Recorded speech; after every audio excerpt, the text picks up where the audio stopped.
India मुसलसल बॉलीवुड और OTT के ज़रिए जो इंडिया का एक अच्छा चेहरा है वो आवाम को दिखा रहा है। आप क्योंकि ख़ुद भी इंडिया जाके रहे हुए हैं, आपका सारा एक्सपीरियंस है, आप समझते हैं कि जो वो दिखा रहे हैं दर हकीकत वैसा ही है? नहीं, ये सिर्फ 1% जो है, जो बॉलीवुड की सूरत में हमारे सामने इंडिया आ रहा है, या ओटीटीज का आपने जिक्र किया, ये सिर्फ 1% है।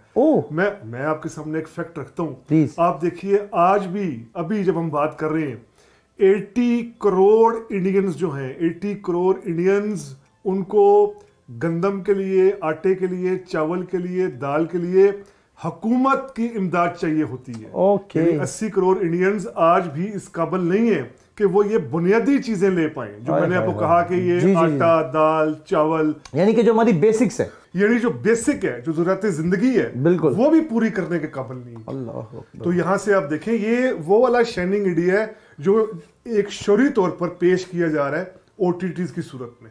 वरना इंडिया के अंदर इस टाइम जो, अगर हम खुद आलमी इदारों की रिपोर्ट पढ़ें, जिस तरीके से इंडिया के अंदर ऑटोक्रेसी हो रही है, जिस तरीके आपने जिक्र किया अंबानी का, अडानी का, अब अडानी जिस तरीके से मोदी के दौर में देखते ही देखते खरबपति बने हैं जी, वो सारा क्रोनिक कैपिटलिज्म है। यानी करप्शन के बायस जो मोदी ने उनको फायदे पहुंचाए, अडानी ने मोदी को फायदे पहुंचाए सरमायाकारी हवाले से, और फिर मोदी ने उनको फायदे पहुंचाए। तो ये सारा क्रोनिक कैपिटलिस्ट है।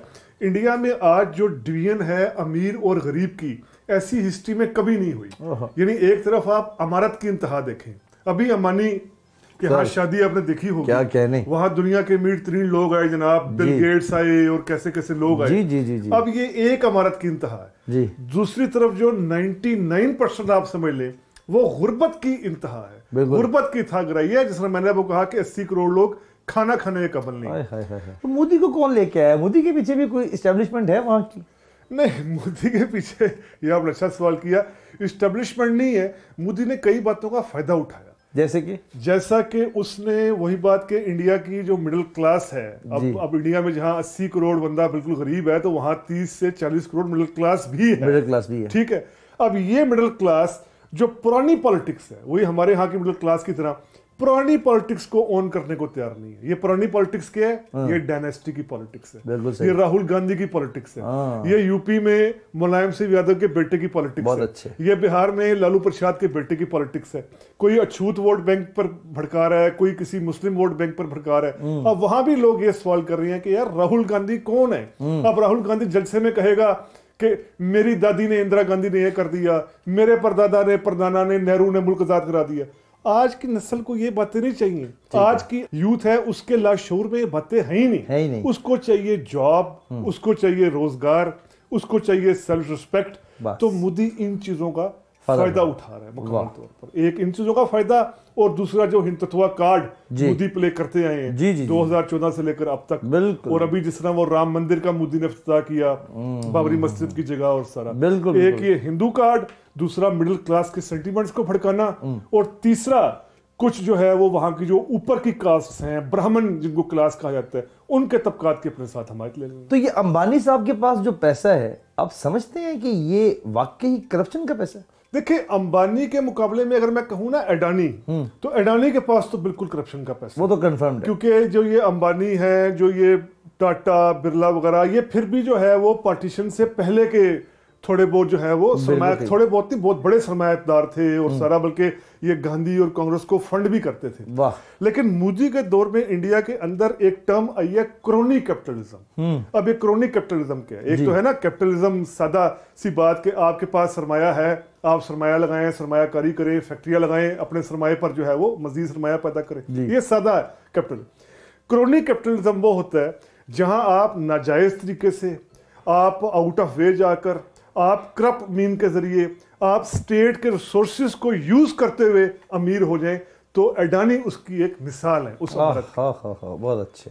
तो उमर भाई, आप समझते हैं कि मोदी का मुकाबला हो सकेगा? देखिए, अब से साल पहले वहां की ऑपोजिशन पार्टीज ने एक बहुत बड़ा अलायंस बनाया था इंडिया के नाम से। इंडिया के नाम से नहीं, INDIA, I for India, N for national, D for development, I for inclusive, A for alliance.